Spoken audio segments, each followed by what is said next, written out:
Bom dia, boa tarde, boa noite, nono ano. Vamos para a nossa segunda parte da nossa revisão, certo? Não esquecendo todos vocês. E aí, já leram Diasporados? Já foram lá, clicaram no link que eu mandei via Positivo On para vocês lerem, podem baixar o PDF se quiser também. Uma historinha muito interessante que fala sobre as correntes migratórias, sobre como que o refugiado, o imigrante é visto em um país que não é o seu. Então, vê lá, são histórias interessantes do Haiti e do Brasil e da Venezuela. Beleza? Não se esqueçam, após fazer a dissertação, encaminhar no e-mail, que no final desse vídeo vai estar lá, que é escolajp2@movimentorenovador.org.br, ok?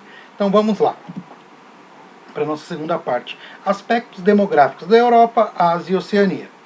Ok? Então vamos lá. Nós temos a Europa, a Ásia e a Oceania. Ok? Bem aqui no canto.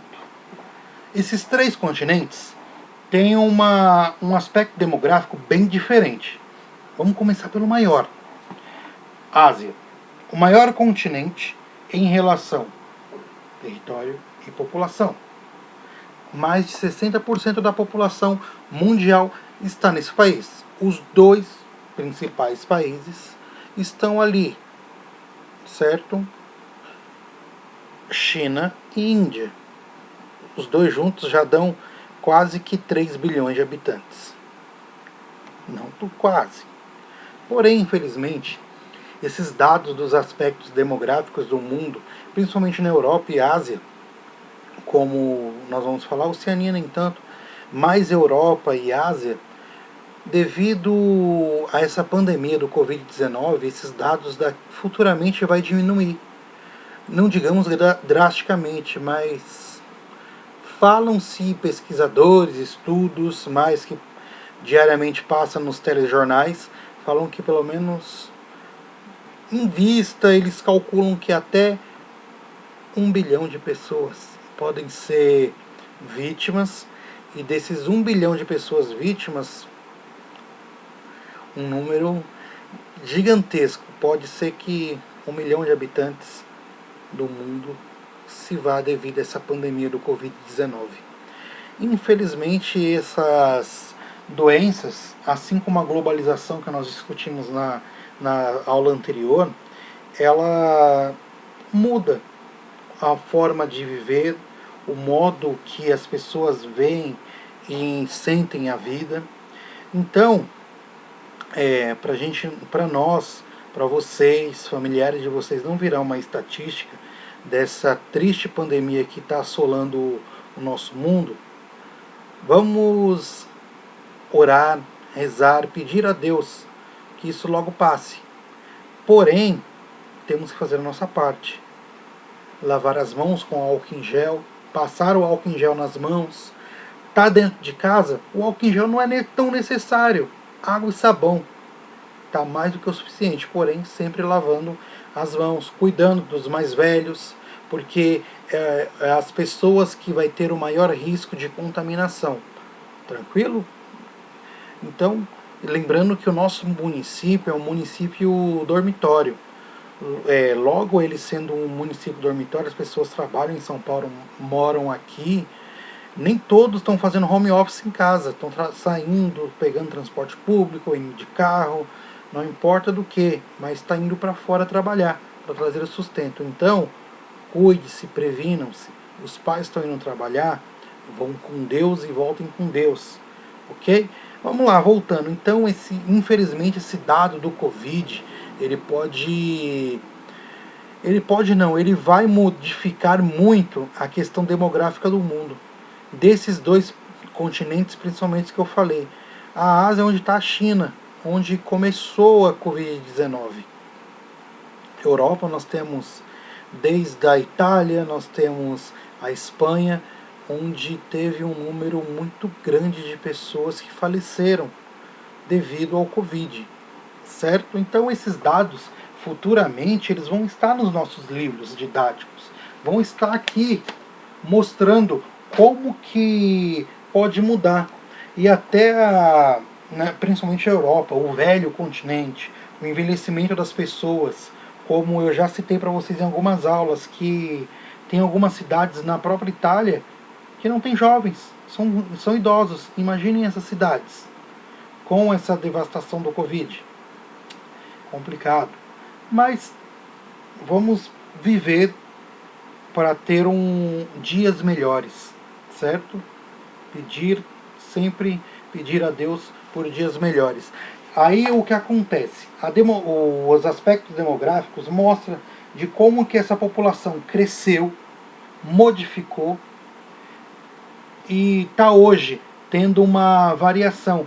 No caso, o leste europeu é onde você vai ter a maior concentração de idosos, porém a concentração nas partes urbanas, nos países como Itália, Espanha, Portugal, nós temos França, nós temos Reino Unido, são países que atraem os jovens em relação ao trabalho. Os outros países, no caso, nos outros países também, mas o que acontece? O interior desses países que eu citei já não é uma população jovem, é mais idosos que vivem, moram. Até citei para vocês de um padre que eu conheci, Padre Emílio, que ele foi embora para a Itália, já faleceu lá, bem antes do Covid. Ele falava, numa vinda dele para o Brasil para visitar, ele falou que era bonito ver no Brasil a igreja cheia de jovens. Na Itália não tinha jovens. Lá na cidade que ele estava, que eu não me recordo agora, eram mais os idosos. Não tinham jovens. Ele disse que sentia o fervor do jovem na Itália, lá nos interiores. É mais ou menos o que acontece aqui conosco também nos interiores. Bem mais diferente, porque aqui ainda tem um grande predomínio de jovens nos interiores do Brasil. Mas na Itália já não é tão assim. Então, como vocês podem ver, os países e as variações. Na Europa, a população absoluta, só para vocês verem, França, Reino Unido, Alemanha, Itália, tem 61% de milhões a população deles, para vocês entenderem. 81 milhões de habitantes. Alemanha, a França 66, Reino Unido 63, Itália 61. Mônaco 25 mil. Vaticano 1 milhão e... aí aqui já população absoluta e relativa. O que acontece? Na Alemanha tem 81 milhões de habitantes. Mônaco são 50 milhões de habitantes. A população relativa é de 25 mil pessoas por quilômetro quadrado. Detalhe, Mônaco só tem 2 quilômetros quadrados. Vaticano tem 400 metros quadrados. A população relativa é de 1.800 pessoas por km quadrado. Ilhas de Malta, 1.346 habitantes por km quadrado. Certo? O Vaticano não entra nem no quilômetro, porque é metros. É ali nos 400 metros quadrados. San Marino, são 556 habitantes por km quadrado. Aí vamos pensar o Brasil. 8 milhões de quilômetros quadrados. Uma população de 202 milhões de habitantes. A nossa taxa aqui, a nossa população relativa, é de 23,5 pessoas por km quadrado. Caramba! Olha lá na Europa. Aí, isso nós estamos tratando da Europa, que é um país... São países pequenos, tão pequenos assim, mas são países que têm uma população já idosa, certo? Vamos chegar até a Ásia, certo? No continente asiático, só para vocês terem uma ideia bem tranquila, nós temos lá China, o país onde tem a maior população do mundo, certo? Dos 7,5 bilhões de habitantes que temos no mundo, esses habitantes estão mais de 60% no continente asiático, certo? A China, aí só para vocês entenderem, o continente asiático tem cerca de 4 bilhões, 4 milhões de pessoas. 60% da população. Só a China e a Índia são cerca de 35% da população mundial. Sentiu o drama? Certo, apesar disso, a distribuição no continente asiático é irregular, porque dentro da própria China mesmo tem as suas variações e as diferenças entre o próprio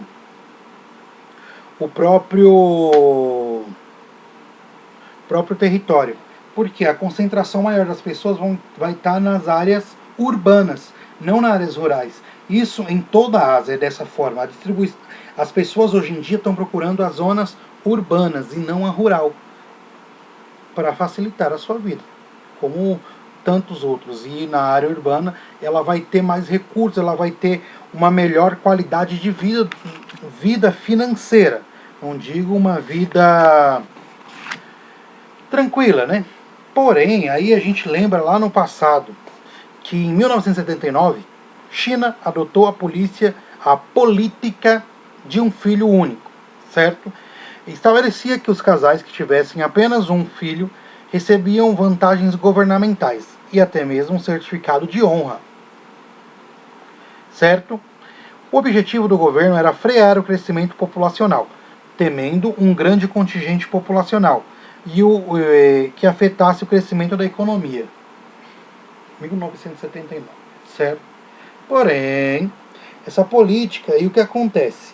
Não, como eu já expliquei para vocês, não quer dizer que o outro filho tinha que morrer ou algo do tipo. Não, mas a tal política acabou resultando em certos desequilíbrios populacionais, aumentando a proporção de homens na população, que também acabou por provocar o grande e rápido envelhecimento da população em algumas regiões. E o que acontece? Essa regra do filho só no continente não, na China, no território chinês, fez com que o mundo começasse a observar como estava desordenado o crescimento populacional. E aí foram ampliando a questão dos métodos contraceptíveis para tentar frear, não só na China, mas no mundo, o crescimento da população, que estava de uma forma desembestada, digamos, certo? Porém, essa política de um filho só, ela já mudou, porque diante das mudanças da configuração populacional, do próprio envelhecimento, o governo optou por flexibilizar a norma. No ano de 2015, a política de um filho só foi extinta do país. Então, de 79 a 2015. Imaginem se não tivesse essa política de um único filho. Como não estaria a China hoje? Se com um filho a população é de 1,4 bilhões. Gente pra caramba. Certo? E aí na questão da Oceania, no povos oceânicos, os aspectos demográficos deles concentram-se na Austrália e Nova Zelândia, porque são os dois países principais desse continente. Porque o que acontece? É um continente que tinha muitos nativos, houve uma grande concentração na colonização que aconteceu lá no território, porém, essa população deles, a população da Oceania são de 75% deles, no caso, da própria Nova Zelândia, que tem 1,5 milhão de habitantes. 75% deles são de nativos, são de indígenas que viviam naquela área, certo? E o que acontece? A própria Austrália, como nós podemos ver, na cidade de Sydney, que não é a capital, que a capital é Canberra, certo? O principal centro urbano do país possui mais de 5 milhões de habitantes. Canberra, que é a capital, apresenta apenas 222 habitantes. Olha a diferença entre uma e outra, certo? Galera, em relação ao que nós trabalhamos das correntes migratórias, os fluxos que aconteceram no mundo, lá das correntes que nós temos no último vídeo, no penúltimo vídeo que nós tratamos sobre essa, as pessoas mudam de um continente a outro sempre devido a alguma ocorrência. A ocorrência é essa: perseguição política ou tensões, conflitos. Ela quer mudar e procurar uma nova vida. Ela quer fugir de um país que aconteceu alguma catástrofe, de um país que não tem um mínimo para ele. Ele procura um novo país. Ou, na própria corrente migratória, a migração de cérebros.